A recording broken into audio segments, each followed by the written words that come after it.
Good morning. Welcome back. And today we'll have two sessions, 11 o'clock and 2:30, and a couple of housekeeping announcements. One is please silence all your phones. And second thing is, of course, we will start with Nirguni Bhajan by Jahnavi Falsalkar. And then we will also have, just today is a hot weather day, so just be mindful if you need to hydrate. And again, for the YouTube watchers, please do not copy this lecture in full or part and reproduce it. Thank you.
दूजे के संग नहीं जाऊं जी दूजे के संग नहीं जाऊं जी मैं जाऊं जी जाऊं जी गुरु जी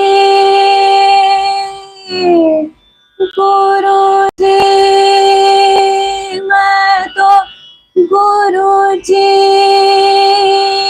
मैं तो एक निरंजन जाऊं जी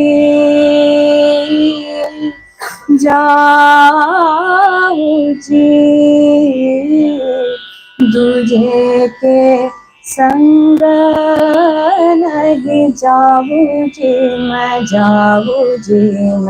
जाऊं जी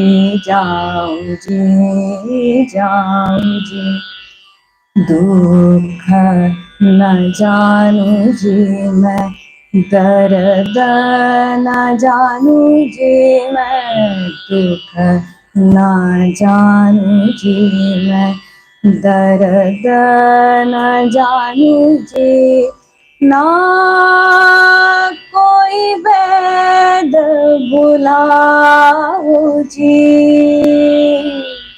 ना कोई वैद बुलाओ जी सतगुरु वैद मिले अविनाशी सतगुरु वैद मिले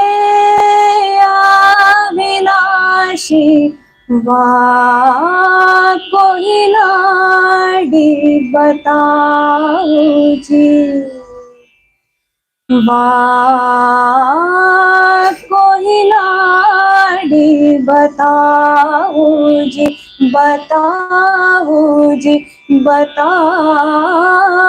जी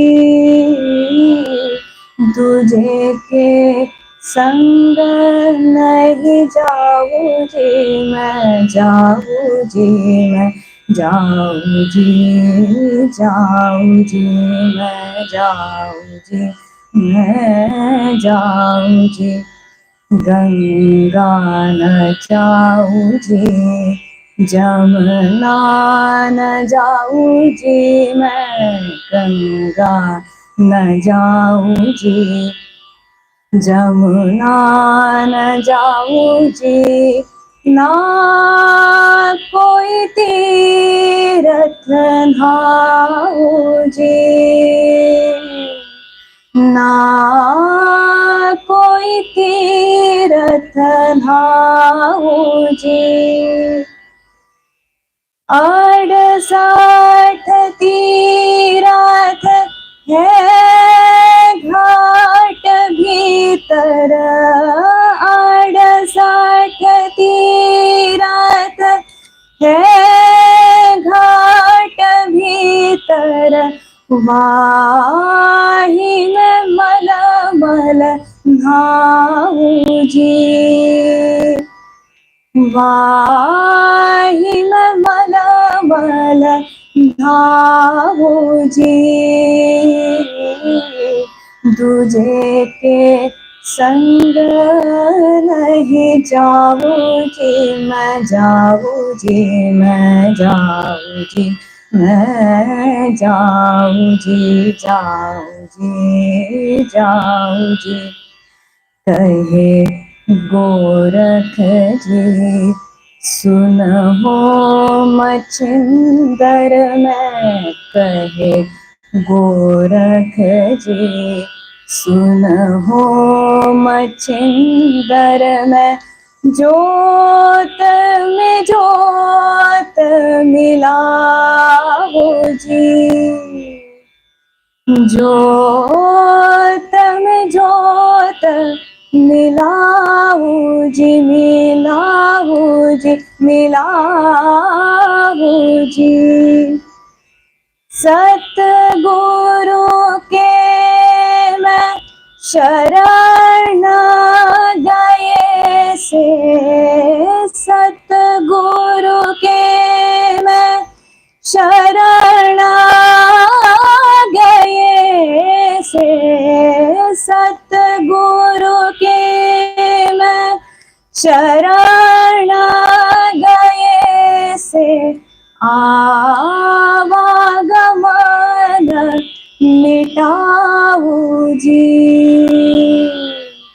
आवागमन मिटाऊं जी, मिटाऊं जी, मिटाऊं जी। दूजे के संग नहीं जाऊं जी, मैं जाऊं जी, मैं जाऊं जी, जाऊं जी। गुरु जी, गुरु जी, मैं तो गुरु जी, मैं तो एक निरंजन जाऊं जी, जाऊं जी, जाऊं जी।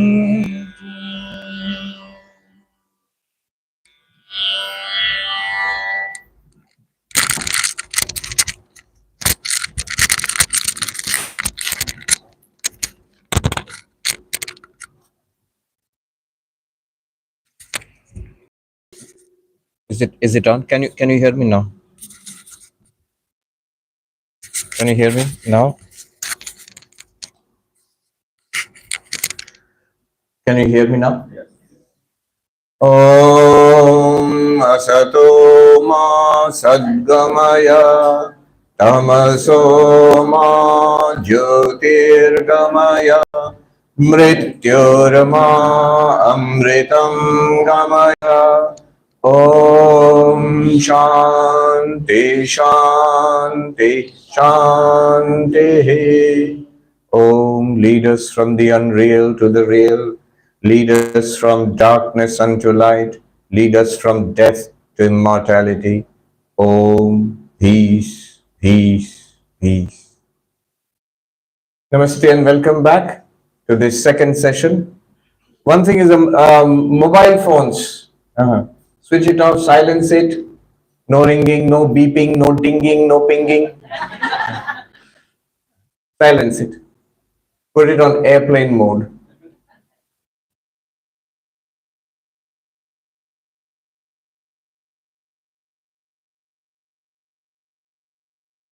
Yesterday we saw how the great sage Vaasistha teaches Ramachandra, the royal prince, says that it's wonderful that, oh Rama, you want to be enlightened. You want to realize that you are Brahman. But to search for Brahman, to search for enlightenment, to search for the ultimate reality, do you really have to go away to the forests and mountains? Do you have to give up your present life, this kingdom, this life which you have? Is the Brahman you are searching for, is this world other than Brahman? Meaning thereby, it is one divinity. The same Brahman is everywhere. Now, in order to teach him that, he makes a beginning where, first of all, he says, where we need to begin is with ourselves, with our conception of ourselves. Vedanta teaches you that there is one limitless existence, consciousness, bliss. That alone is appearing as this universe. But most importantly, what is this limitless existence, consciousness, bliss? Vedanta says, and this is the core teaching of Vedanta, you are that. You are that limitless existence. Limitless existence means immortal. Existence which never becomes non-existent. You are that limitless consciousness. You are that limitless bliss or ananda, Satchit Ananda. So we have to realize who we are. But the problem is, we already know who we are. That's the problem. We know ourselves wrongly. What we are not, we have taken that as ourselves. And Vaasistha says, we have taken the anatma as the atma. Atma means self. Atma just means yourself. Anatma, not yourself. I have taken something which is not myself as myself. I have taken the body and mind as myself, and I do not know the real self. So first of all, I must realize I am not this body, I am not this mind. That is the first step to freedom. In fact, Vaasistha says that itself is freedom. We read this verse, 21st verse. Anatmanyatmadhir bandha tannasho moksha uchyate bandha moksho na vidyete nityamuktasya chatmanaha. Anatmani atmadhi bandha. To see the not self as the self is bondage. And to destroy this ignorance, to destroy this error. What error? It's an error. What's not true I've taken as true. What's not a snake I've taken as a snake. It's a rope, but I've taken it as a snake. To correct this error is freedom. So, tannasha moksha uchyate. What is freedom? To destroy the error that I am body-mind. That's what we saw yesterday. We did 5 incisions, snipped 5 times. We cut this knot of ignorance. In Vedanta, this is called Chidjara Granthi, the knot which ties consciousness to matter. Is there a little, we can reduce it a little bit, I think. Can you hear me now? Is it clear? Yes. So we saw that. We took a close, hard look at the body and the mind, at what we consider to be ourselves. Straight away, point yourself out. This, what is this? Me. And more, when we look inside, thoughts, feelings, ideas, memories, desires, a whole story, a whole personality, that's me. And we have no doubt about it. It seems obvious. Vedanta says that it's wrong. And take a close, hard look and we will demonstrate it's wrong. And we saw 5 analytical moves. We used the analytical knife to analyze, knife to separate. Separate what? Self from not self. Remember, ultimately Vedanta will land with oneness, one non-dual self. But interestingly, to reach non-duality, we have to go through 2 steps. Non-duality means not 2, but we have to go through 2 steps. First, separation between self and not self. In order to appreciate what we truly are, we must see what we are not. In order to appreciate the rope, first we must see it's not a snake. You don't know the snake rope analogy? When we are so convinced it's a snake, we will never see it as a rope. You say, why bother about the snake? Point out the rope. We can't unless you correct the error, because What I want to show you, you already have misunderstood it as the snake. First, we must see it's not a snake, it's a rope. So that one is a separation of the self and the not self. And then we will come to the actual point of Vedanta, which is in the afternoon session.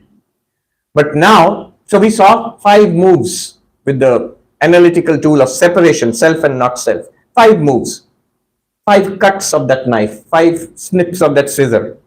What is that? Changing and unchanging. Savikara, nirvikara. Body changing, I am unchanging. Therefore, I am not the body. Second, seer and seen. Drashta and drishya. I am the seer, I am the experiencer, I am the subject. The body is the seen, body is the experienced, body is the object. The seer and seen can never be the same. The subject and object can never be the same. The experiencer and the experienced can never be the same. And therefore, I am not the body. Third, conscious, not conscious. In Sanskrit, chit jada. I am aware of the body. The body is not aware. It's not aware of itself. It's not aware of me. It's not aware of anything else. The body is an object which I am aware of this. Therefore, since aware and not aware, conscious and not conscious cannot be the same thing, therefore I am not the body. Fourth, 2 minor points. One is the one and many. I have a very intuitive psychological feel about myself that I am one. I am one being. But the body is not one. It's an enormously complex conglomerate. One and many cannot be the same thing. So I who am one, I who am a simple in a philosophical language, a simple, which cannot be analyzed any further. And the body, which is compound, cannot be the same thing. Therefore, I am not the body. Ekam, anekam. And the last one is also a psychological point. I always feel that I am the inner self. Here is the outer world, here is the inner world. And in the inner world also, I am inner to that. I am inner to the body. In fact, even to the mind, I am inner. So I am pratyak. The body is external, parak. In Sanskrit, pratyak and parak, inner and outer. Inner and outer cannot be the same by very definition. So if you wear a coat and a shirt, the coat is outer and the shirt is inner. If you say the shirt and the coat are outer and inner, they can't be the same thing in that case. Similarly, the body and the self cannot be the same. It doesn't seem like a particularly clever argument, but it's psychologically it makes immediate sense. Look at the feel of it. All right. So by these 5 moves, the 5 cuts of the analytical tool, we begin to appreciate the body is there, but I am not literally this body. And even more stunning, the same moves if you make with the mind, this bundle of thoughts, emotions, memories, ego, all of it, which we call the mind, which we call our personality.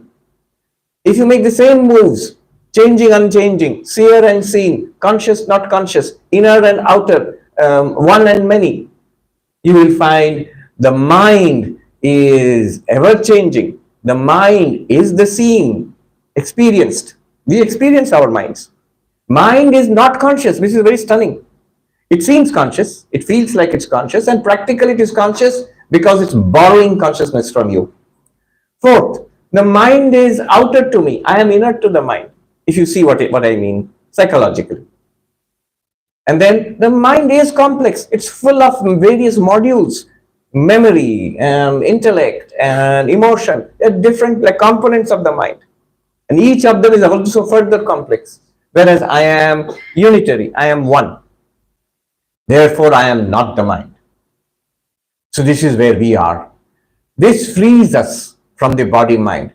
Remember, how do you deal with these teachings? 3 steps. Shravana, Manana, and Nididhyasana. Hearing, reflecting, and meditating. But to make it more practical and simplified, which you can use right now. What did he say? That's first step. If I can say back to myself what he said. Earlier, we were required to memorize verses. So I'm not asking you to do that. This is a good way of emptying the hall. Run for your lives. But I'm asking you to just say back to yourself the teaching. What did he say? If I can say back to myself the teaching, this stage is complete. Second, do I get it? Or is it not clear? What does it mean? And third, most important, is it a fact? Is it a fact? What do I mean by is it a fact? See, it works like this. Here, I say that I have an orange cloth in my hand. So first ask yourself, what did he say? He says he has an orange cloth in his hand. Do I understand it? Yes, it means he has an orange cloth in his hand. And is it a fact? Take a look. Not conceptually. Oh, Swami has an orange cloth. No. Take a look. Does he have an orange cloth in his hand? Yes. Then it's a fact. Like that, when we talk about the body, the prana, the senses, the mind, always take a look. Always take a look, especially when we talk about consciousness, Atman. Take a look. It's Vedanta claims, all these teachings, they claim it's already a fact right now.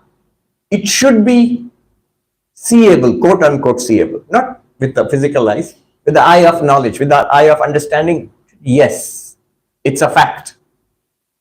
Is it a fact? Take a look. Especially take a look at yourself. Yourself as the body, yourself as the mind, the person, yourself as consciousness, as awareness. Take a look. I'm translating from the Hindi, beautiful teaching by a sadhu. I still remember how inspiring. He says, दिन में कम से कम एक बार महात्मा जी देख लो वस्तु कैसी है. At least once in a day, oh monk, take a look. Take a look at what? Take a look at what this reality is. What's the nature of this reality? Vastu means reality. Atman, Brahman. Take a look at it. It will solve all your problems. Anytime you have a problem, take a look at it. Now you will say at this point, we should say, take a look at what? You have so far shown us what I am not. I am not the body, not the mind, right? Now, next line. Bandha mokshau na vidyete nitya muktasya cha atmanah. There is actually no bondage and freedom. First it says bondage is thinking of the not self as the self. Freedom is freeing yourself from this misconception. But it says when you come to the real self, you will see that there is no bondage, no freedom for this self. Why? Because it's always free. So what is the nature of this always free self? Vastu kaisi hai? What is this reality? Let's take a look. So we will take a look today in this session. Time.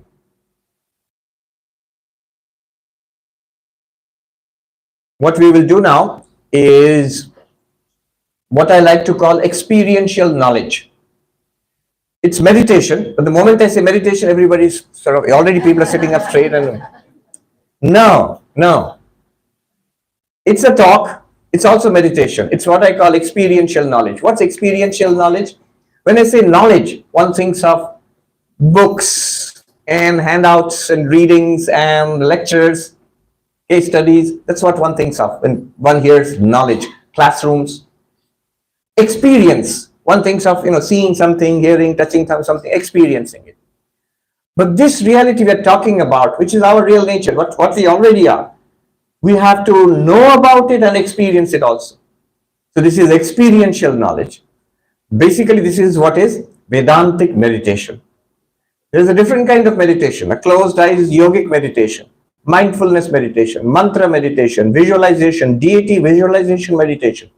But Vedantic meditation goes to the heart of reality, to reality itself, and takes a look.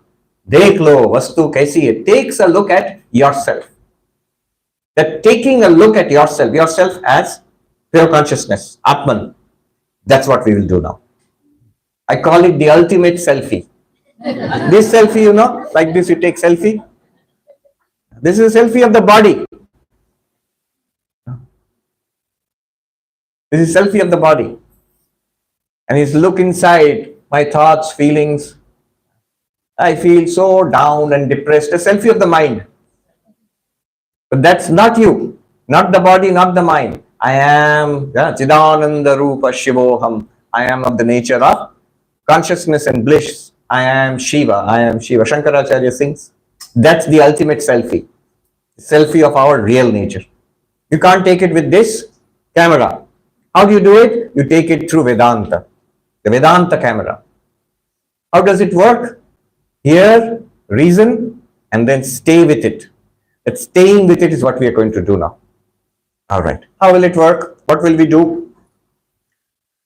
So we will first center ourselves, and this centering we will keep doing throughout the meditation, throughout this class on experiential knowledge, because we need to focus. This is serious. It is as serious as it gets.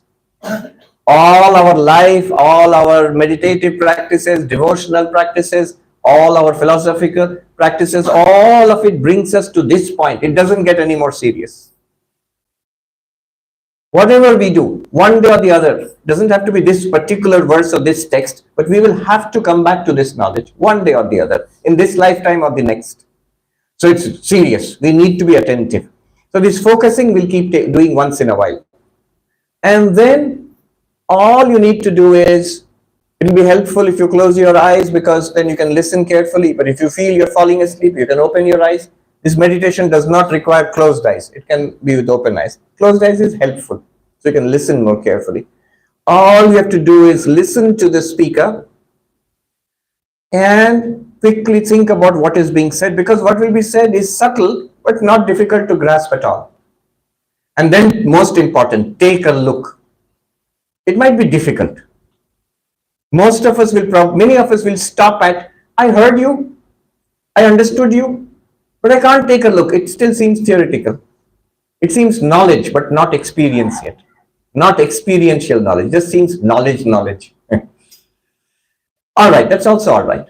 But really try to take a look and see it's a fact. Just like Swami has an orange cloth in his hand, take a look, yep, it's a fact. Similarly. So, we will start now. Remember, listen, understand, take a look. First, we will start by chanting Om 3 times together with me. Om.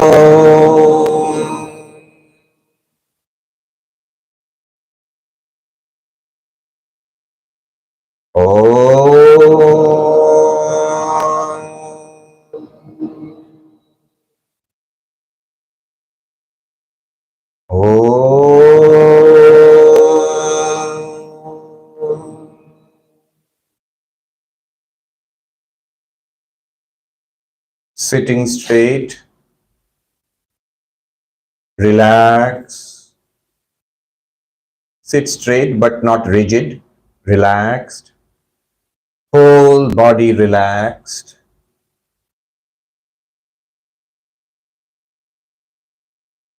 Relax the stomach muscles, relax the shoulder, the neck, relax the face muscles. Whole body relaxed. Throughout this experiential knowledge session, we will try to remain still.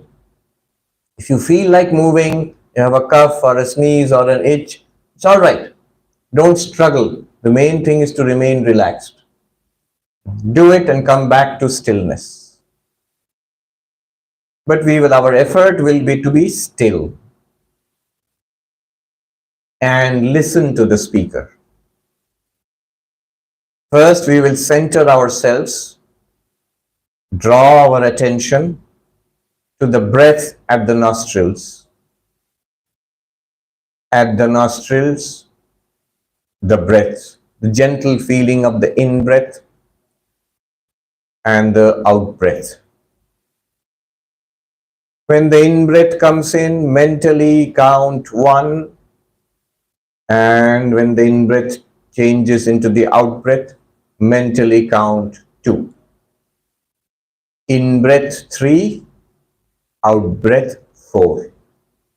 Like this up to 10.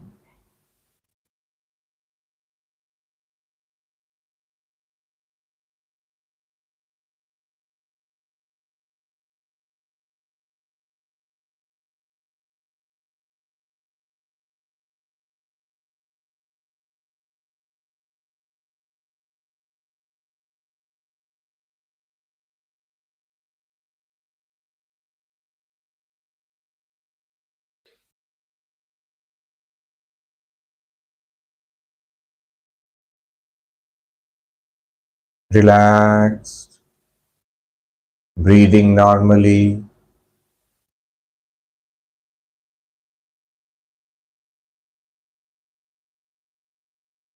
Now listen. Listen to the sounds in this room, the sounds of the fan. Listen.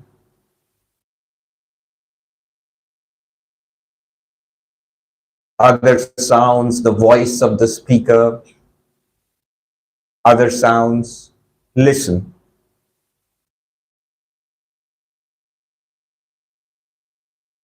And now gently turn towards awareness. When I am hearing sounds, let us notice that I am aware of these sounds. It is not just a sound, it's a sound in my awareness. I am aware of it. Listen to the hum of the fans and notice this hum of the fans is heard, experienced in awareness. I am aware. I am conscious.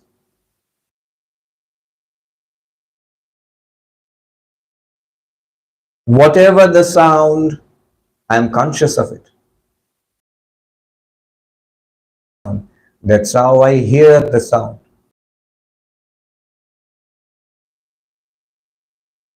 Various sounds, but it is the same awareness, same consciousness. More amazing, when I feel the body, let us draw our attention now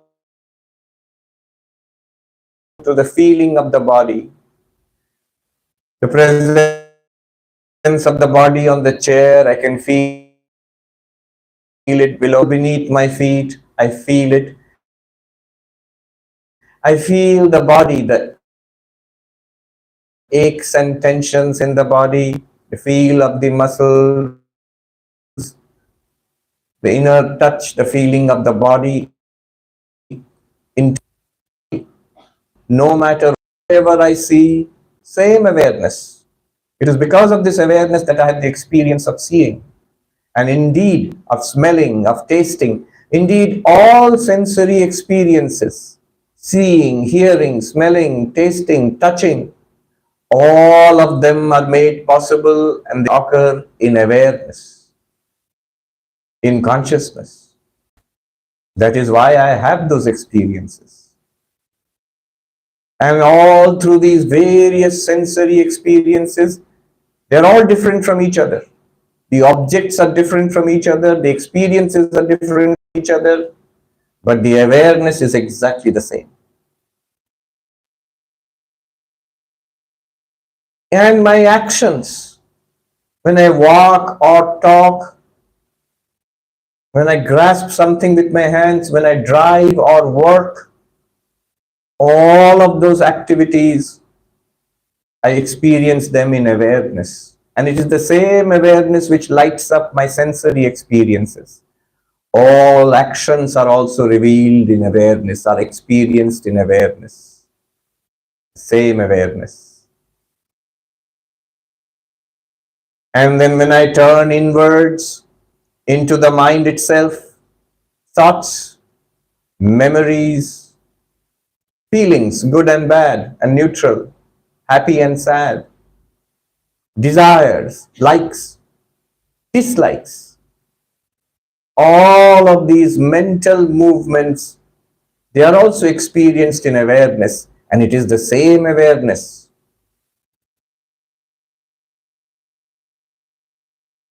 It's the same awareness which lights up all my sensory experiences, all my actions, and all my inner mental states. Whether memory or intellect or emotion, all are lit up by the same awareness. Indeed, all my waking, all my dreaming, and indeed even the blankness of deep sleep, they are all lit up by awareness, experienced by awareness. And it is the same awareness. Time passes, day into night, and night into day, and months pass and years and decades pass. It is the same awareness. Time has changed, the body has changed, the mind has changed, but the awareness is the same. This constant awareness, which lights up and makes possible our sensory experiences, our mental states, our actions, our waking, dreaming, and sleeping, our days and nights, months and years, all of this illumined by the same awareness, lit up by the same awareness. This awareness, Vedanta calls it Sakshi, witness consciousness, Sakshi. Relaxed. Let us turn the attention to the breath at the nostrils. Notice the in-breath. Notice the out-breath.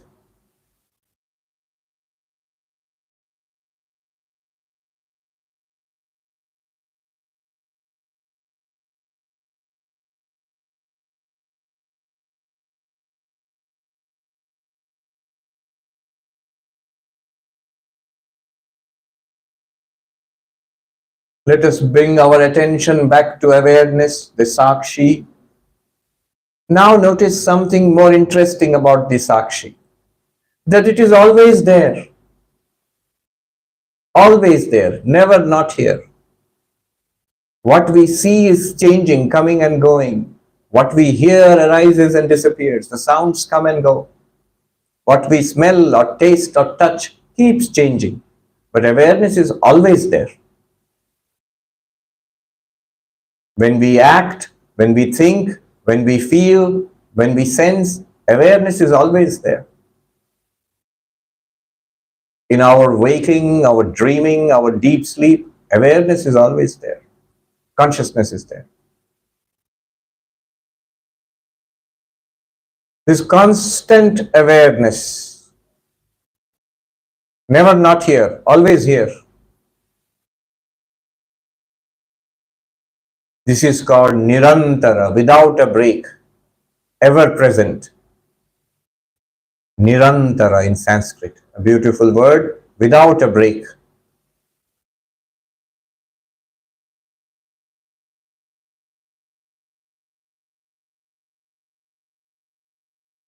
Even in deep sleep, even in anesthesia, there is no object, nothing to be aware of. No world, no sensory activity, no mental activity, no sense of ego. Even the capacity to think I am aware, even the capacity to say that I am aware, those capacities are gone. But the utter blankness, the fact that at that time I knew nothing, that fact is also revealed by awareness. Nirantara, without a break. Relaxed. Let us bring our attention back to the breath at the nostrils. Breathing in, breathing out. Don't control the breath, let it flow.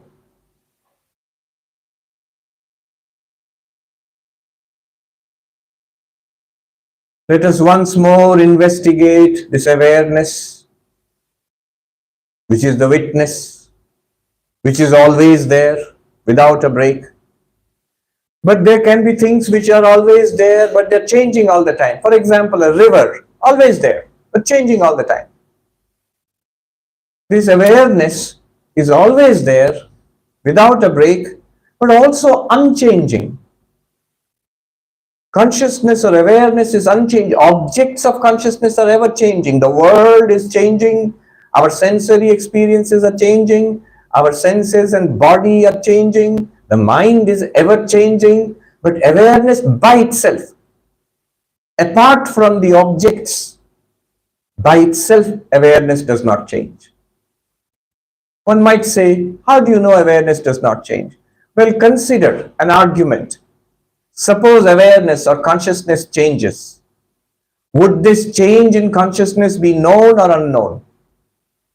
If the so-called change in consciousness is known, then whatever is known is an object. Consciousness is the knower, and the change becomes an object, and therefore the change cannot be in consciousness. It's a change in something else, probably the mind. If the so-called change in consciousness is unknown, why speak of it at all? Something that is unknown and unknowable, it has no impact on us. So we cannot logically speak of a change in consciousness, a change in awareness. Objects change, experiences change, mental states change, emotional states change. The states of waking, dreaming, and deep sleep change. But the background light, that awareness, that does not change. No internal change there. This is called nirvikara, unchanging. I am the witness which is ever present and unchanging. Let us bring our attention to the breath at the nostrils. In breath, out breath.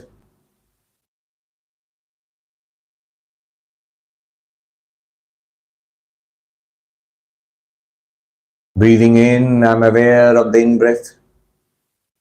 Breathing out, I'm aware of the out-breath. Whether a short breath or a long breath, I'm aware.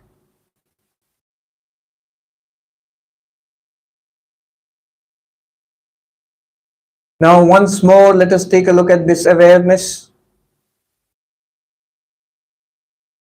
Ever present, no change, and therefore this awareness cannot be damaged or traumatized or twisted or destroyed. The body can be hurt, our feelings can be hurt, emotions can be hurt, the mind can be traumatized, but the awareness by itself, it can reveal a body which is hurt, it can reveal the trauma in the mind, but by itself the awareness, this consciousness cannot be traumatized, cannot be hurt, cannot be messed up. It is undecaying, indestructible. Why? Because it's always there and never changing. In Sanskrit, this is called abhyayaha, the undecaying. The undecaying.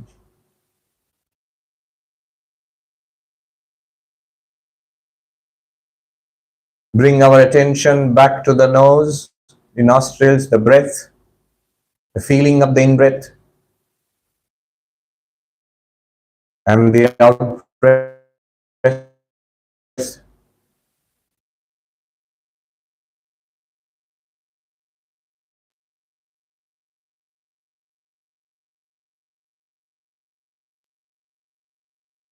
Once again, let us attend to awareness.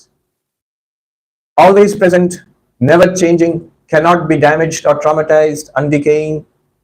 And this one is always the same. Samaha, no increase in awareness, no decrease. Why? When I take a cup of coffee, I feel more aware. The mind has become more alert. When I wake up from sleep, I feel refreshed and aware. The mind is refreshed and aware.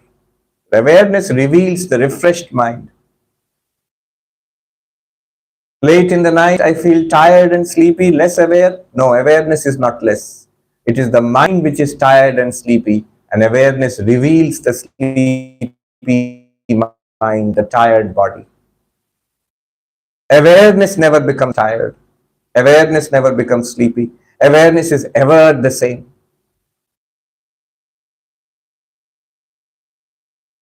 Now, the thing to note is this ever the same awareness is not affected by what it experiences. Amazing experiences, wonderful experiences, beautiful experiences do not enrich the awareness, or they enrich our memory, they enrich our mind. Read a good book, it will enrich the intellect. Have a wonderful experience, a nice vacation. It will enrich your memory. But awareness by itself, apart from the mind, apart from the intellect, apart from the memory, itself is not impacted by experiences, by objects. It is ever the same. Samaha. Awareness is not enriched by experiences, nor is awareness starved and damaged and impoverished by bad experiences. Always the same. In Sanskrit, samaha. In all circumstances, from babyhood till now, samaha, ever the same awareness. It has revealed the different states of the world and people and body and mind. Body has changed so much since babyhood. The mind has changed even more since babyhood. But awareness by itself is ever the same. Samaha, same. Relaxed. Let us bring our attention back to the breath at the nose, in breath and out breath.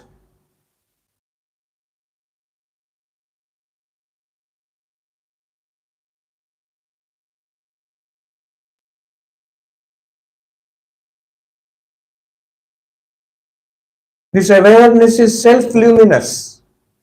What do I mean by that? Because of awareness, we are aware of everything. We get our experience of the world, of sights and smells and taste and touch and sound, all noise and music, all beautiful things that we see and ugly things that we see, all the speech we hear, all the variety of tastes, food that we taste, food and drink, all the wonderful and the nasty smells that we experience, all of it is due to awareness. Awareness lights up the world. It reveals the world. It's a light. But awareness is the light of lights. Awareness shining, everything else is lit up. By the light of awareness, everything shines. The Upanishad says, Tameva bhantam anubhati sarvam, tasya bhasa sarvamidam vibhati. That alone, awareness alone shining. Everything else shines after awareness. What does that mean? The mind shines after awareness. The senses shine after awareness. And the world is revealed. The world shines. It is awareness shining that the mind is lit up. It is the lit up mind borrowing awareness which lights up the senses. And it is the enkindled senses which reveals a world of sight and sound and color and form and flavor and smell and hot and cold, pain and pleasure, all of it revealed by the light of lights. This light of lights, awareness, it is called self-luminous. In Sanskrit, Swaprakasha. You don't need another awareness to light up awareness.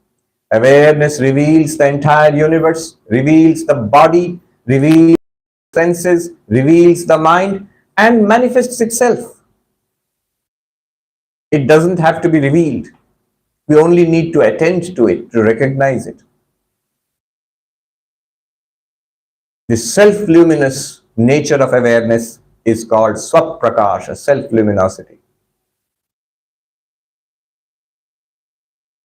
Let us bring our attention back to the breath. Breathing in, I am aware. Breathing out, I am aware. Sitting straight, relaxed. Listening to the speaker. Back to awareness. Notice, this awareness is effortless. What practice do I have to do for awareness? Nothing. What meditation, what prayer for awareness? Nothing. How much time does it take to become aware? No time at all. It's instantaneous. The moment I look, it's there. If I do not pay attention to awareness, it seems it's not there. But everything else which is experienced is all due to awareness. Awareness is effortlessly available to us, instantaneously available to us, And of course, as I said, always the same, always there. So this instantaneous, effortless awareness, this is called aparoksha, directly available, or more literally, not indirect. See, what we see, hear, smell, taste, touch, this is called perception, direct perception. In Sanskrit, pratyaksha.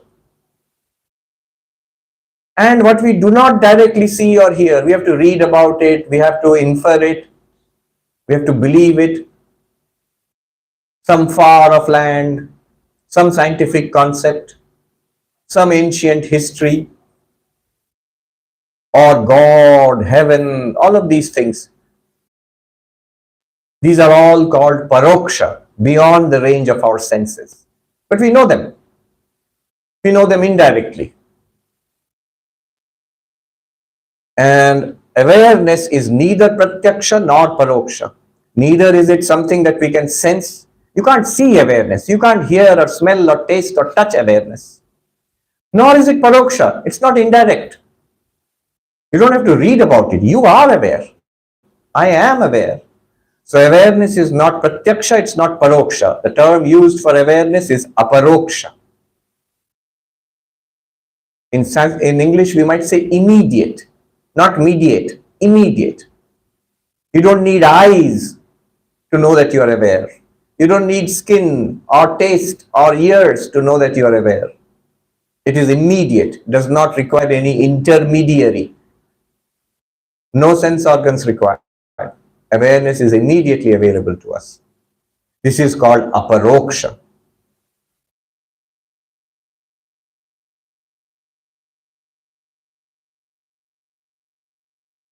This awareness, which is the witness,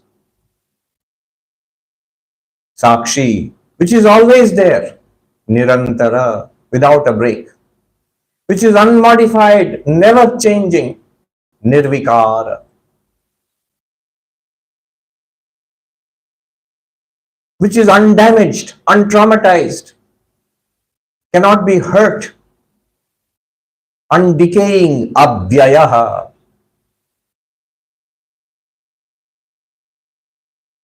which is ever the same, never changing, not enriched nor impoverished by experiences, samaha, the same.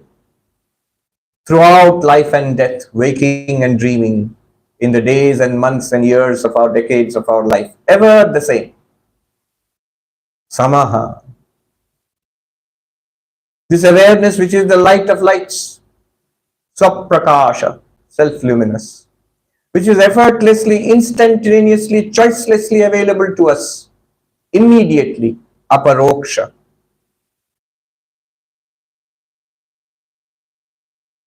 This I am, this is called Atma, the self.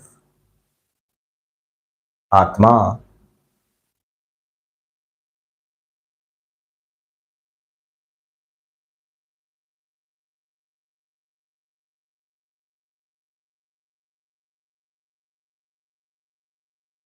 Let us draw our attention to the breath at the nose. Breathing in, I'm aware. Breathing out, I'm aware.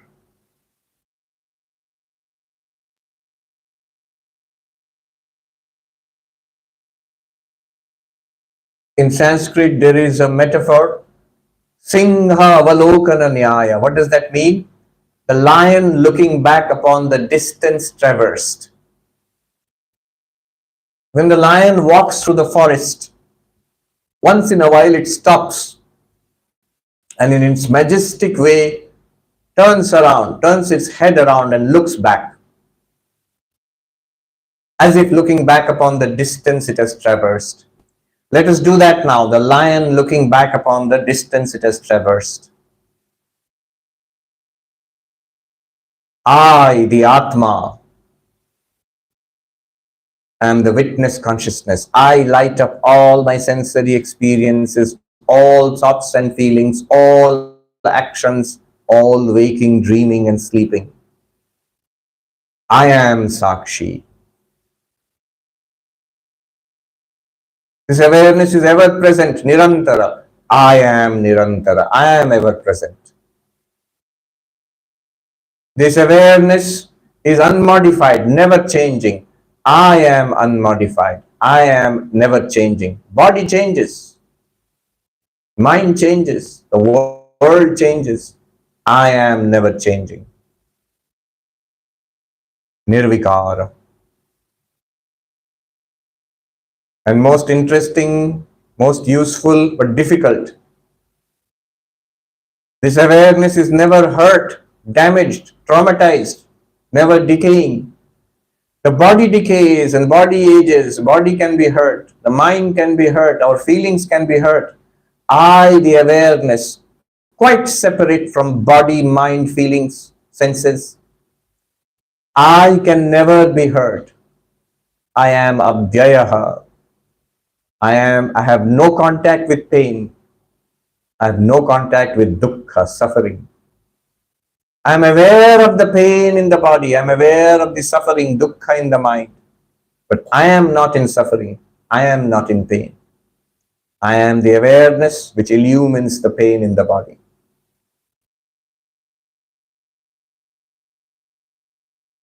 This is abhyayaha, undecaying. And I am ever the same. I do not depend on the world to enrich me. I do not depend, I am not impoverished. Let the good things in the world come, I am not increased thereby. Let bad things in the world come, I am not diminished thereby. I am ever the same. Samaha. To all beings, I am ever the same. Samaha. To all experiences, I am ever the same. Samaha. In all mental states, up and down, I am ever the same. Samaha. Apart from the world, apart from the body, apart from the senses, apart from the mind and memories and all of that, by myself, I'm still samaha. I'm ever the same. This awareness is the light of lights. Jyotira Jyoti, light of lights. It is called Swaprakasha, self-luminous. I am the light of lights. I am self-luminous, Swaprakasha. This awareness is instantaneously, choicelessly, effortlessly, without any gap, immediately available to me. I, my real nature, the Atma, is choicelessly, immediately, effortlessly, instantaneously available to me. I am Atma.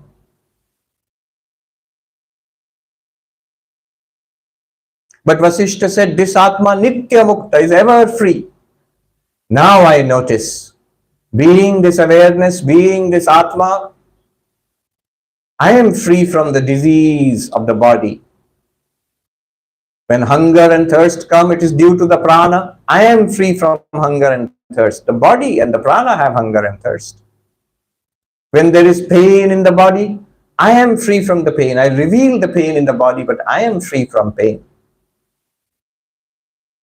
When there is depression in the mind, I am free from depression. I reveal the depression in the mind, but I, the awareness, limitless awareness, I am free from the depression in the mind.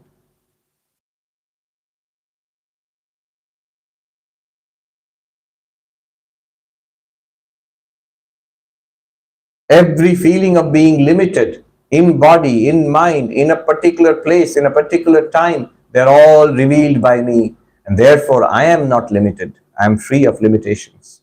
I am free. Nitya Mukta Atma. Vasishtha said, this Atma is ever free.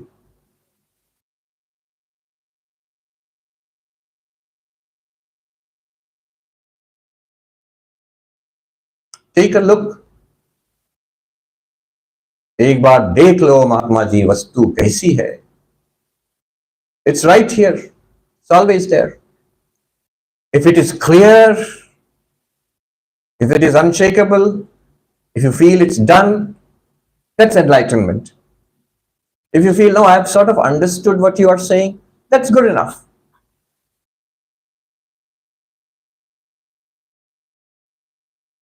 If you feel that, no, it's not a fact for me, I don't even understand what you are saying, but I have heard what you are saying, well, that's a beginning. to hear, to reason, and to see. Shravana, Manana, Nididhyasana. This is the way. Let us bring our attention back to the breath at the nostrils, attentive. Breathing in, I'm aware. Breathing out, I'm aware.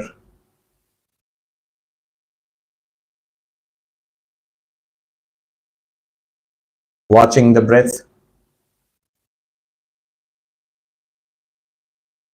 Relaxed.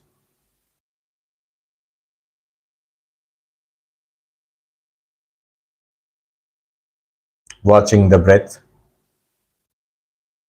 In breath, out breath.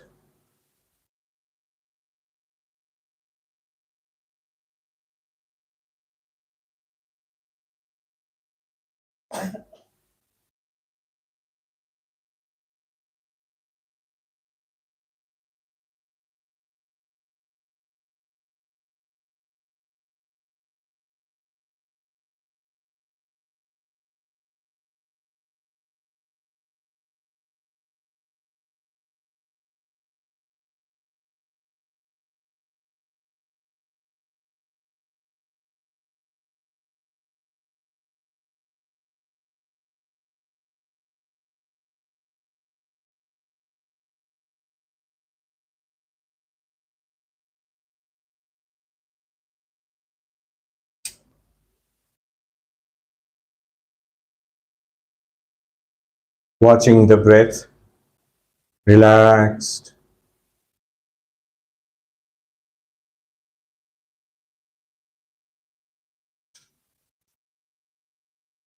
I am the Sakshi, Sakshi Aham. This is the meaning of what Shankaracharya sings. Chidananda Rupa Shivoham, Shivoham.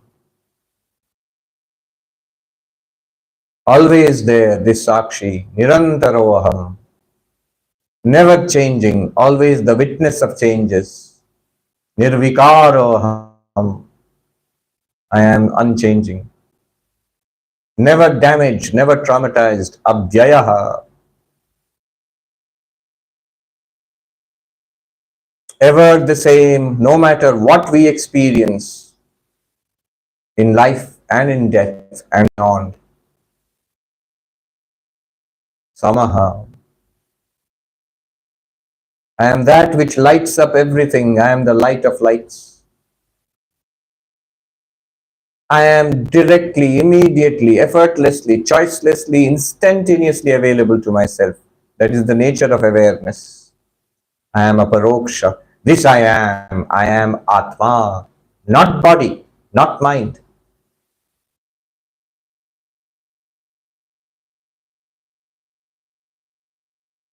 Bring the attention back to the breath.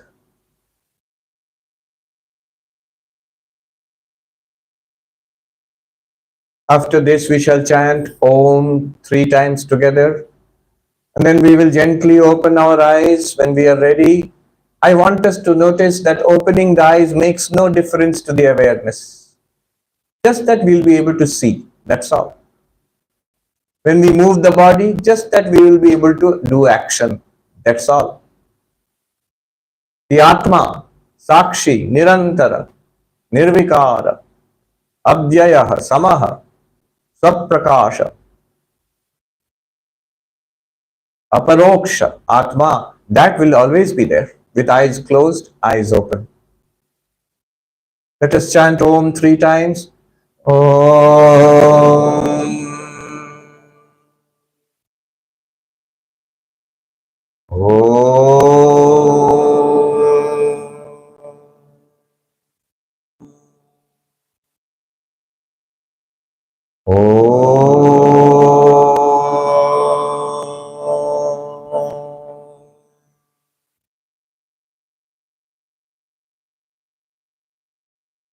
Gently, whenever you're ready and comfortable, looking down, open the eyes, look down at your lap. Don't look up immediately. When we look up, let the gaze be unfocused. Don't see people or things. just a blur. See, this is color and shape appearing to awareness. Awareness is the same. With eyes closed, eyes open, same awareness.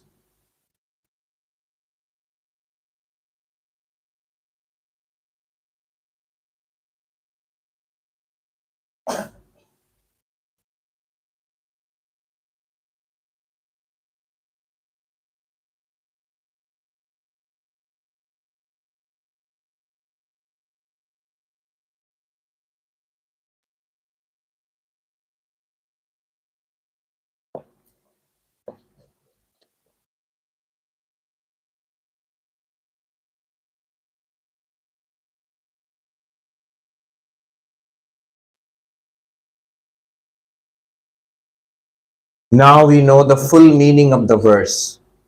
Anatmanyatmadhir bandha tannasho moksha uchyate bandha moksha na vidyete nitya muktasya chatmanah. Thinking of the not self as the self is bondage. Not knowing that I am awareness. Just thinking I am this bundle of flesh or this mind or this person. That is bondage. Then I will suffer. Then I have samsara. And destruction of this error, tannasha, moksha uchyate, is freedom. What is the nature of this freedom? What is the nature of the real self? If I am not the body, not the mind, where do I find ground? What am I? See, when I am the body, it's easy to answer what am I? I am blood and flesh and bone and skin. I am the organs. I am a living body. When I am the mind, it's easy to answer what I am. I am thoughts, memories, a narrative, a story, a personality. That's what we think of ourselves. An individual person. But if I say I am the awareness, I am the Atma, what am I exactly? So this awareness, which we explored now, that I am. Thing is to listen to this again and again and begin to understand this and then finally see it for a fact. Vastu kaisi hai, dekh lo ek baar. Because this reality is us, we are this. It is entirely problem free. So he says, Nitya Mukta Atma, ever free Atma. As body, we are never free. As mind, we are never free. As an individual sentient being, Jiva, we are never free. We will be buffeted by the world, by heat and cold, by hunger and thirst. Vivekananda says, slave to a good word, slave to a bad word, slave to our emotions, makes us jump up and down throughout life.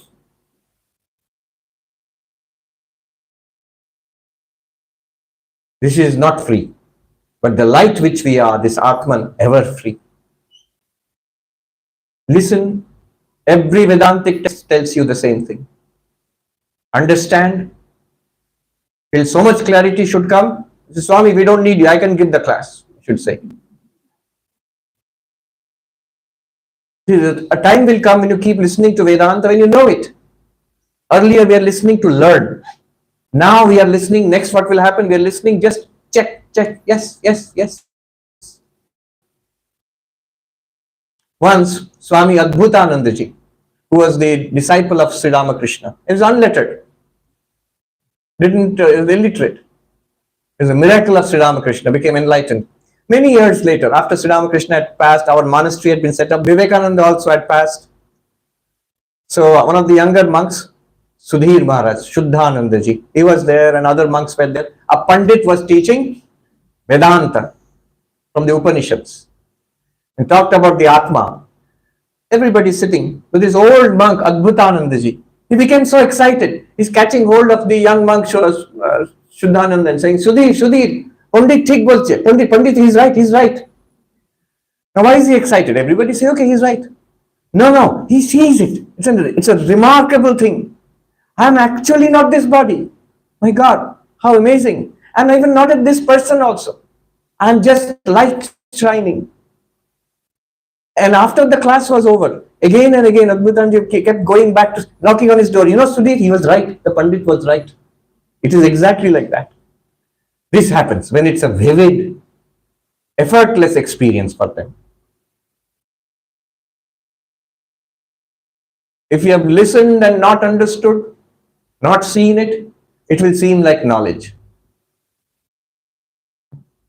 And if we have listened and understood, then it is real knowledge. Now we begin to see.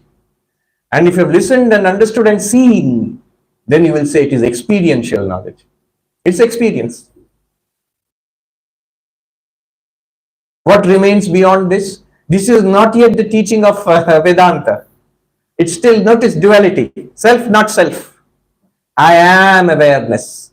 I have distinguished awareness from all else. All else means objects. What are objects? Mind is an object. Feelings are objects. Body is an object. Senses are objects. The world is full of objects. I am apart from it. I am just light. And yes, as the light, I am trouble-free. I have no problems at all. But this is not Vedanta. This separation is not Vedanta. This is halfway. It's not complete yet.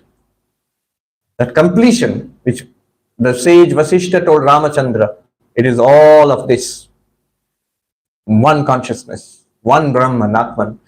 That will be done in the second session today. Now we have a little bit of time for a few questions and answers. You can see a microphone standing. You can ask questions.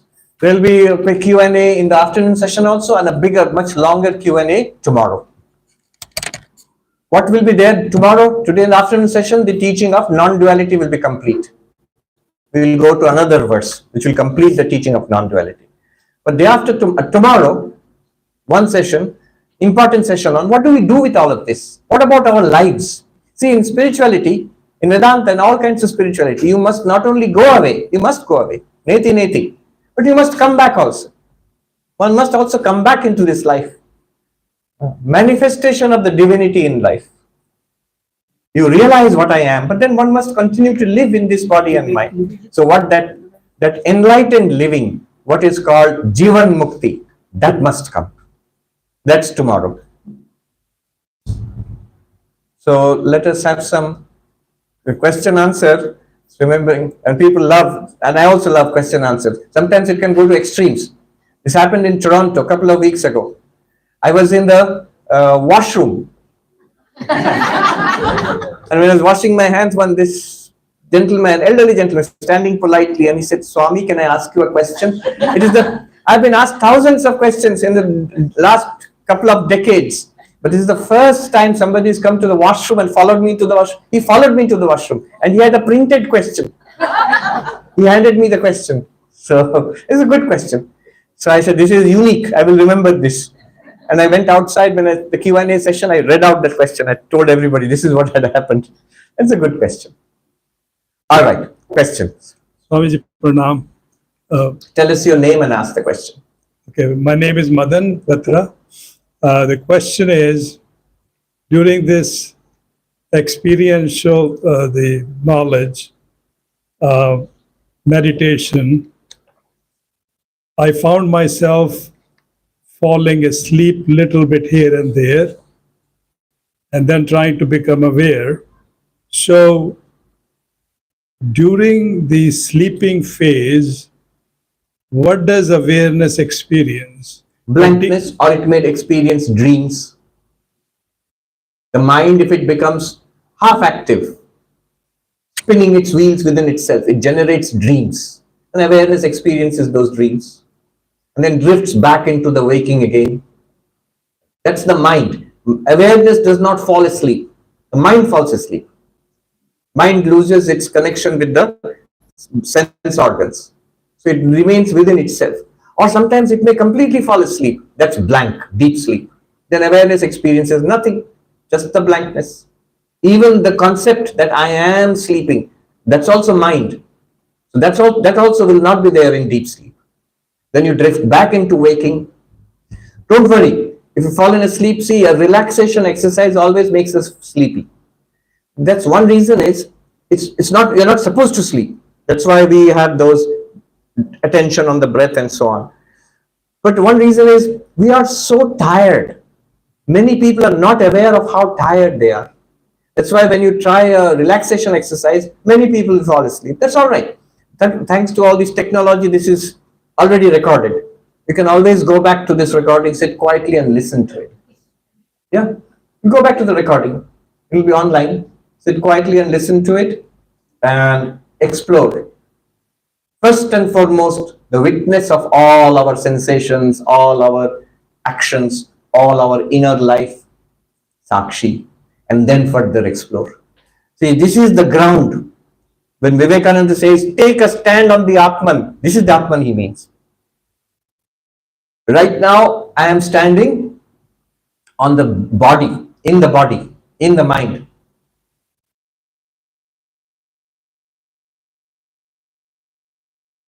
My understanding, where is the understanding sitting?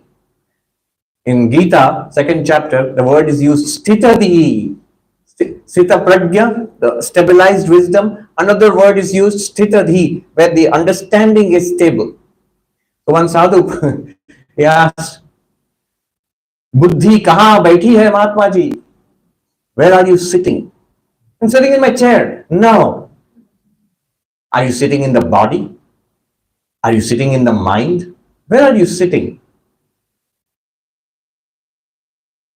Yes. In spiritual life, you're practicing meditation, devotion, the path of knowledge.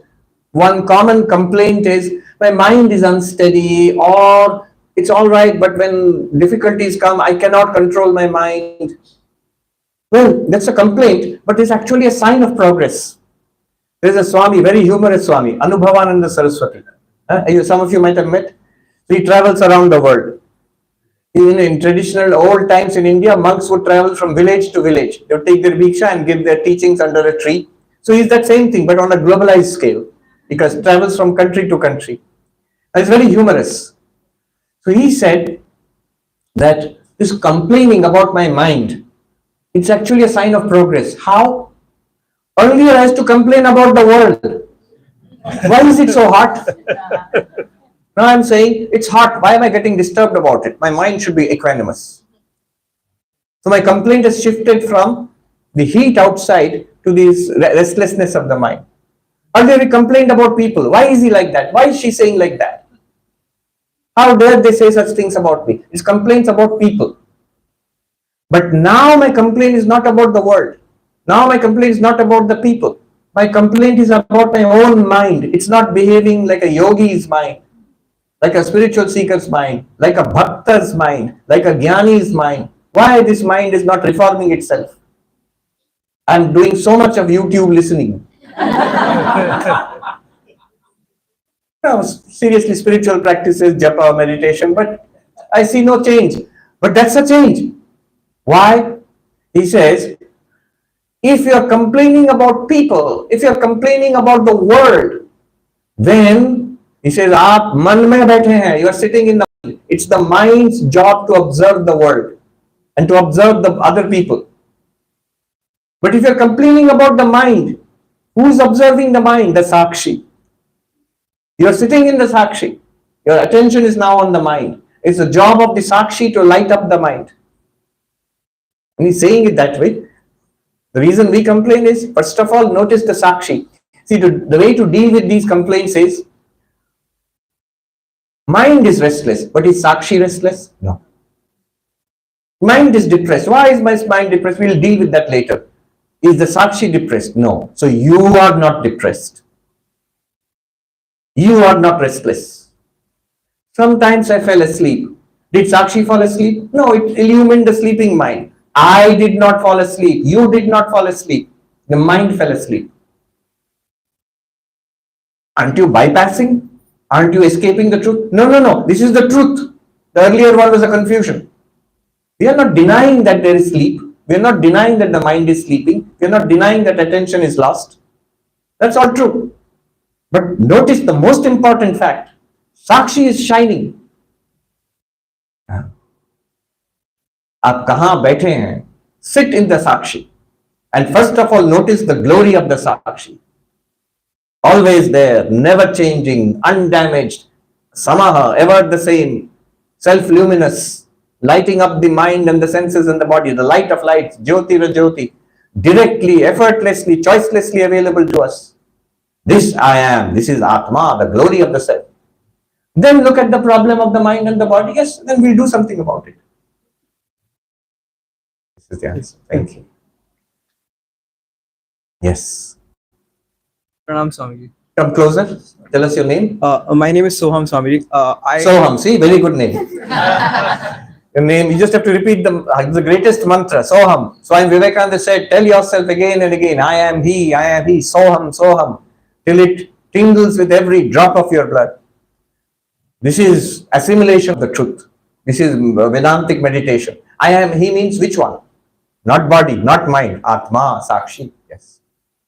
So Swamiji, I had two questions actually. Yes. So first one is about the level of dispassion. I think you had mentioned that you had mentioned about Sri Rama with Yoga Vaasistha, that he wanted to renounce the world, but Yes.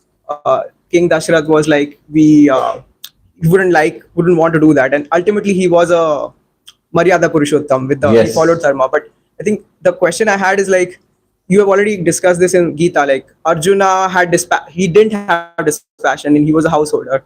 A little bit better, okay. So Arjuna was a householder and he was deluded that I should give up everything and I should just leave the battle, and he didn't have dispassion. So Sri Krishna said that you have to fight. And then there is Lord Buddha, which you have also discussed in the past, that he left also, but his level of dispassion was high. So the question is like, with Sri Rama, who's avatar himself, like where does Sri Rama fall in level of dispassion? And I think the related question there, and there's a second question which is different, but the related question is like, Sri All Rama right. is Hold on to the question. It's a good question. The question is, notice something about in the story. The Sri Ramachandra wanted to give up the world, the kingdom, doesn't want to be the king. He wants only to realize Brahman, and he wants to go away to the mountains and forests, become a monk, a hermit. That means, notice the level of dispassion. He's a prince like the Buddha. And he wants to give up the kingdom. He doesn't want any of it, power and wealth and pleasure and none of it. His quest is for enlightenment. That's a good point. This is the precondition of Vedanta.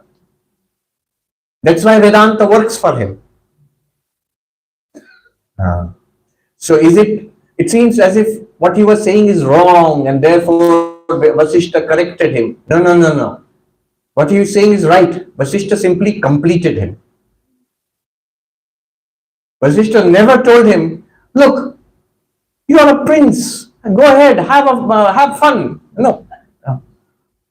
What's the term? Have a blast. Party. Enjoy yourself. No, he didn't say that. You are right. He's saying you are right. It is not worthwhile. The power and the pleasures and the wealth and success and politics and war, none of it is worthwhile. At some level of the development of the soul, yes, it's a learning process, a learning curve.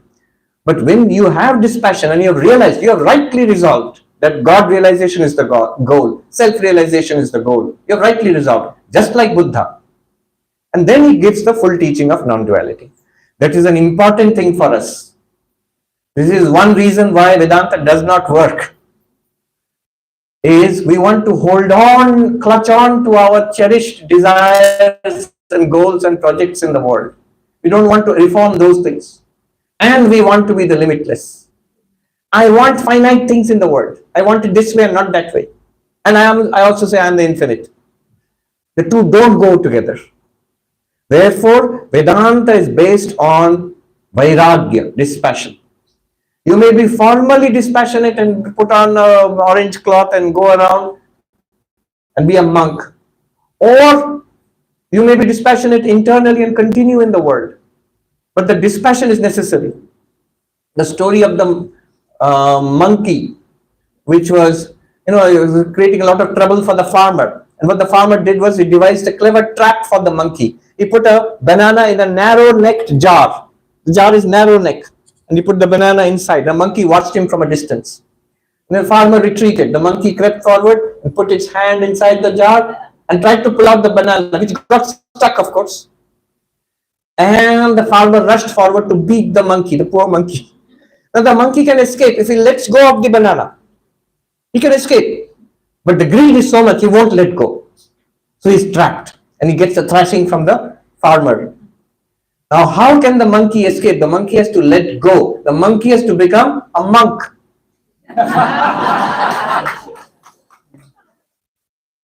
The monkey has to become a monk, internally. So that letting go. The opposite will not work. If I am a monk, but internally I have not let go, that's a terrible condition. There's a saying in many Indian languages that, oh yogi, you have colored your clock, but you forgot to color your mind. This is the color of renunciation. If the mind is not colored with renunciation, it's delusion, it's hypocrisy. Far better than that is to go through the world, do whatever has to be done in the world, struggle in the world. One thing is there about the world, those who are mature enough, they realize. One monk told me, the so-called pleasures of the world, bhoga, if you indulge in them, very soon it becomes yoga. It becomes a spiritual struggle very soon. There's nothing very pleasurable about it after some time. So, it's a slower process, but it's an honest process of maturation. So one, whether a monk or in the householder life, one must develop this internal renunciation. One must become like Ramachandra. Arjuna was put through the process of the struggle. Yes, you don't want to struggle for the kingdom anymore. Krishna says, I understand. But don't give up the struggle. The struggle is good for you physically, spiritually, sorry. Struggle is good for you spiritually. One master told me, teacher, very senior monk, something very simple but wise, we won't find in the books. He said, in our spiritual journey, I was a novice, just maybe few months or 1 year into my spiritual life.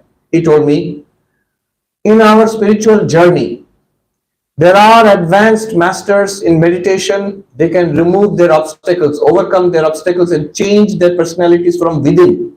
They can give up desires, let go, overcome trauma, resolve these things in meditation. But they are very few and rare. They are advanced practitioners. And then he told me, for the rest of us, includes himself and us, for the rest of us, external struggle is necessary. You must have people in your life. You must have responsibilities in your life. You must put up bear with a load imposed by the family, by the world, and our own body. Health problems, issues with which we struggle, physical, mental, social, environmental.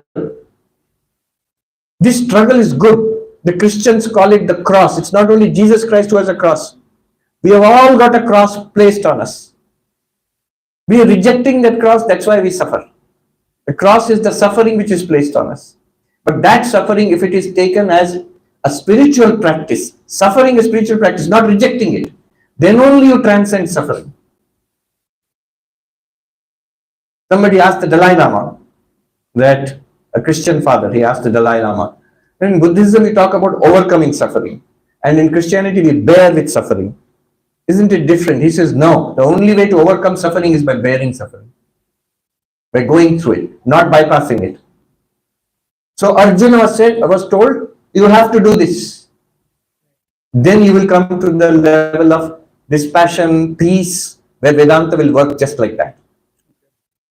So Swamiji, for Sri Rama, then the way I understood, I think, is that unlike Buddha, who was himself the teacher, like Sri Rama knew, got the knowledge from his guru, so he didn't have to go through the same position as like Lord Buddha, basically. Then that would be a... No, he also did sadhana. We don't, that part of it we don't know. No, it's not emphasized. Okay. And then he played the role of the avatar, which he was, fighting with the demon Ravana and all that.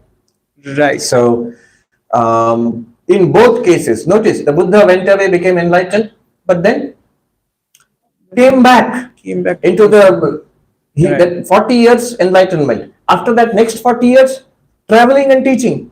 Huge Sangha, which went through thousands of monks and later nuns, which went through many ups and downs, many struggles. Right. All of that he had to face till the very end of his life, till the last moment of his life he was teaching. Right, makes sense. So it's like, I think the main point, I think, is that there is no like full 100% like renunciation as such. There is no rule you can make. You can be like Ramana Maharshi, live in a cave on the base of the mountain near Arunachala. The rest of his life he lived like that. Right. Thank you, sir. Swamiji. That's also possible. So yeah, and that I think that's the exceptional case which you mentioned there. Yes.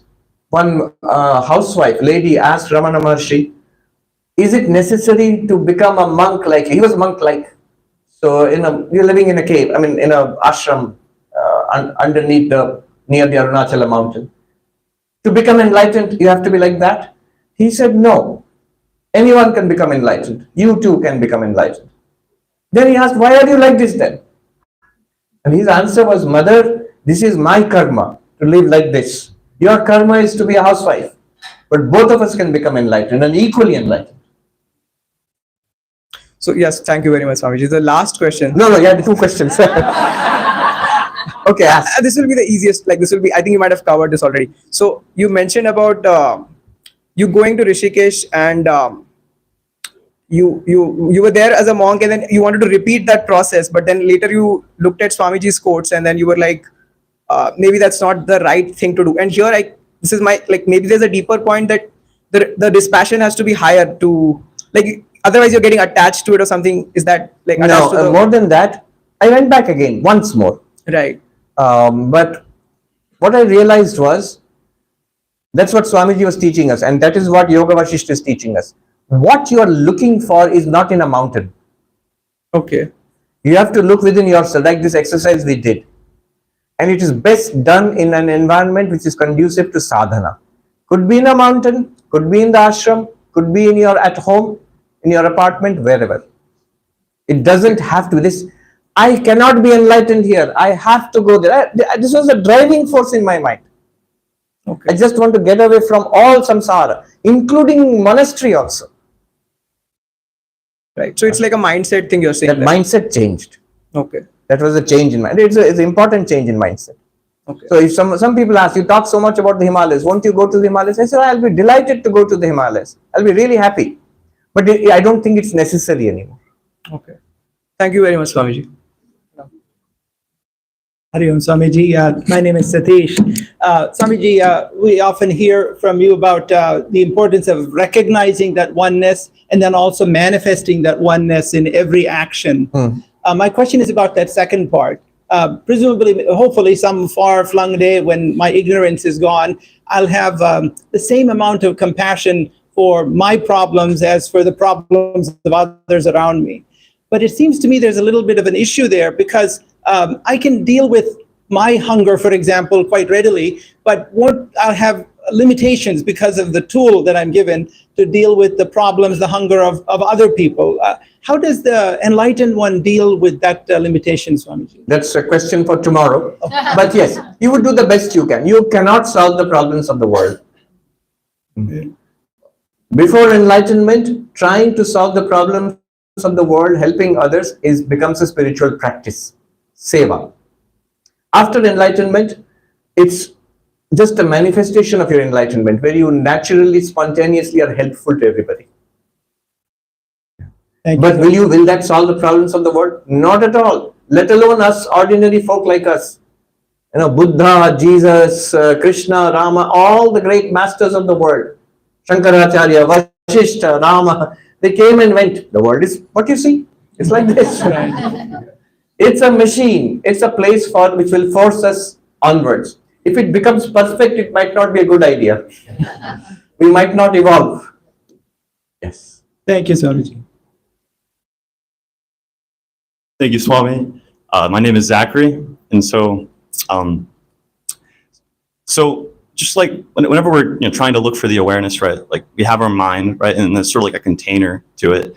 But like that experience of here are all these things, like that's even if you can see it, it's not it, right? Yes. And so it's like there's no like operation of the mind to like take that ultimate selfie, right? And so it's kind of like a silly, like it feels like a silly sort of like I don't know how to quite phrase this, but like what we're looking for awareness, but like what are we looking for? Yes, that's a good question. I said in this session we will find our real nature as awareness and stabilize ourselves in it. That's what the whole exercise was.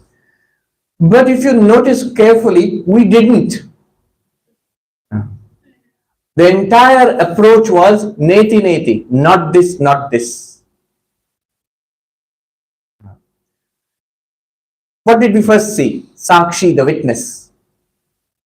What we are the witness of, that is obvious. The world, the body, the sensations, the mind, the memories, we are witness of that.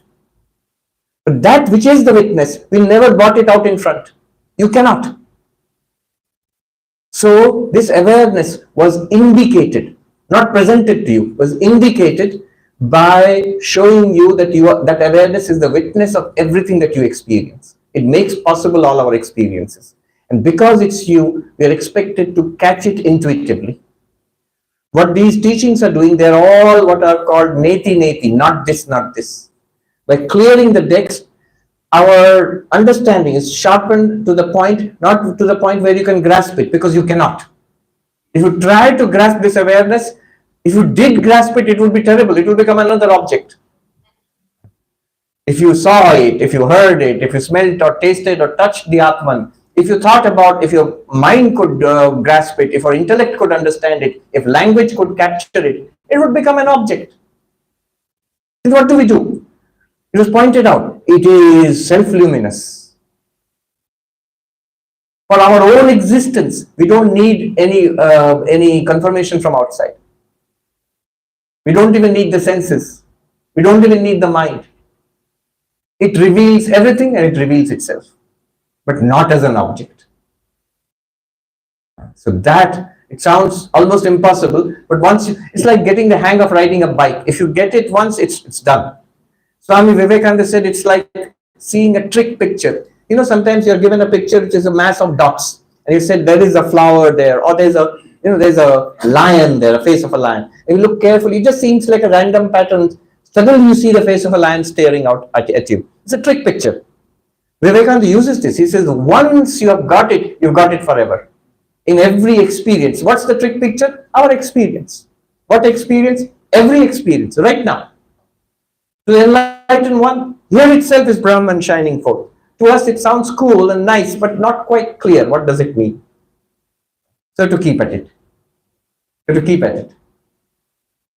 Understand what the process is. It's a narrowing down, a sharpening of our understanding till the point it becomes obvious. There comes an aha moment. Oh, I see. Then everything reveals it to you. First, not by seeing, hearing, smelling, tasting, touching, not by thinking, not by feeling, not by remembering, not by intellectualizing, not by language. None of them can reveal your real nature to you. But then once you get it, then everything reveals your real nature to you. Every seeing, every hearing, smelling, tasting, touching, every thinking, every feeling, every enjoyment, every suffering reveals that real nature, that limitless awareness to you. Till then, listen, reason, and try to see. Yeah. Thank you so much, Swami. You're awesome. It's an honor to meet you.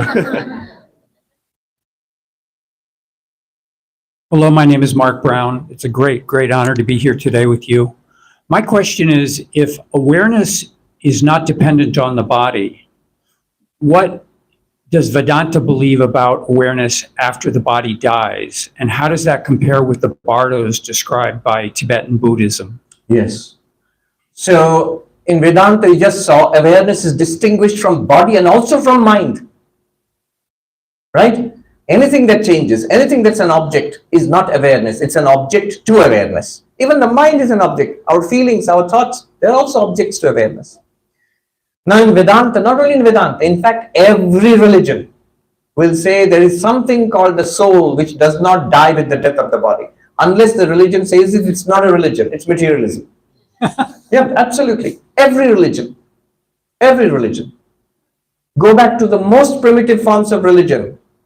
In the Neolithic paintings, cave paintings, there are depictions of the body and the ghostly presence other than the body. So something leaves the body at death. So that is what Vedanta calls the Sukshma Sharira, subtle body. Even that's not the Atman. That's just the mind. Mind with its memories and tendencies and pranic forces. The sensory capacities, sukshma sharira, subtle body. Physical body dies. The subtle body lives on. It's like the data which lives on in the cloud even after your laptop dies. When you get a new laptop or a new iPad, you can download your data. So data is still there in the cloud. Like that, the subtle body lives on and it reincarnates in new bodies. In between, there is a period of travel. All these ideas about astral worlds, and they are supported by Vedanta. In the Vedas, you find descriptions of traveling from different worlds and beings who come to guide you, and all of that is there. So but even more fine-grained analysis you will find in Tibetan Buddhism. The Tibetan Book of the Dead. So there is something called the bardos out there. The different stages of quick spiritual evolution just after death. Now those are windows of evolution. Advanced spiritual practitioners, those are not yet enlightened, they can cultivate them and at that point of death become enlightened. In our tradition also, many times we read about enlightenment at death. Devotees, they pray to Thakur, to Sri Ramakrishna, or to God in any form you worship, that come for me at the time of my death. Let me not be alone. Let me not be in darkness. Come for me. Take me by the hand. Now, those are not just emotional wish fulfilling. It is reflected in the scriptures. In Tibetan Buddhism, in the Vedas, that there are stages of experience right after death. And there are other beings who appear to you right after death and help you. So those are, but remember, several steps below what we were discussing. What Vedanta is enlightenment here and now.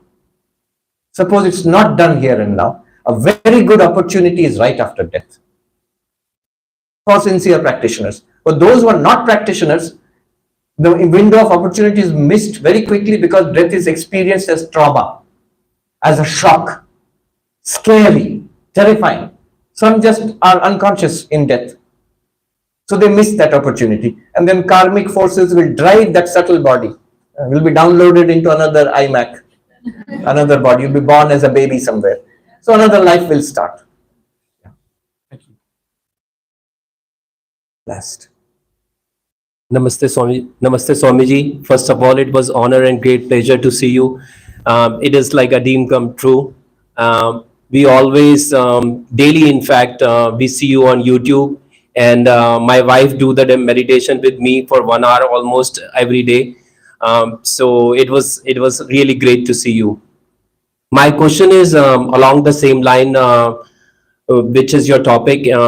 What was your topic? And some of those guys also asked, and this is related to how we can become more aware, especially when we were doing the sadhana and meditation today.